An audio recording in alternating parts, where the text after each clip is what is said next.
the last time that President Trump ended a war, it was in Afghanistan. He gave away the store to the Taliban, but he didn't have to do the cleanup. That was for Biden.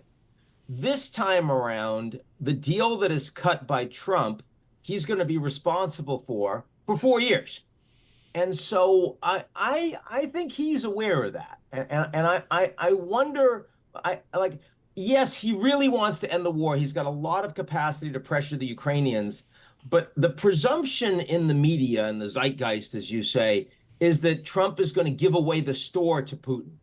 And I don't think that's true. I don't think he wants a situation where Ukraine can be completely run over and undermined by Russia. I think he's going to want a Ukraine that the war is over. Russia's still in the occupied territory they have now. There's no way to get them out of it. But Ukraine has the ability to defend themselves and prevent Russia from taking more territory. So that's not an easy deal to get done with Putin. And I think if there's a place where Trump is going to be more flexible than the Europeans want, certainly, I think it's going to be on the economic side. I think Putin really would like to see an end to sanctions.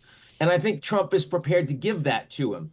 It'll be very interesting to see how the Europeans respond to that. And do they respond to it in a unified way, or do they break down? That to me is where people are getting it wrong, in my view. What's the role of Zelensky and the Ukrainian people in this whole process, assuming President-elect Trump wants to push a peace movement forward? Look, they recognize that they need to end this war. They're losing much more territory in the last week than they've lost in any week since the beginning of the war, and I expect that to continue.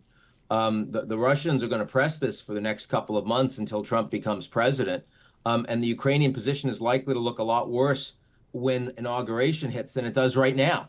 So, I mean, yeah, you've got the permissioning to use long-range missiles. That doesn't help them strategically on the ground, particularly. That's why Biden dragged his feet on it to begin with, because it wasn't going to matter very much. So, look, Zelensky, frankly, needs an excuse to stop the bleeding.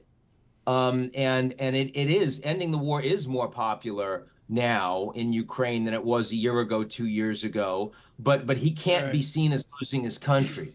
So again, a lot of this has to do with what Trump and his team is going to come in and say. And, you know, the Trump advisory group, the cabinet coming in, let's leave aside Tulsi Gabbard, who is an outlier, but wouldn't be seen in this position as driving the outcomes, you know, is going to be pretty hawkish in support of Ukraine.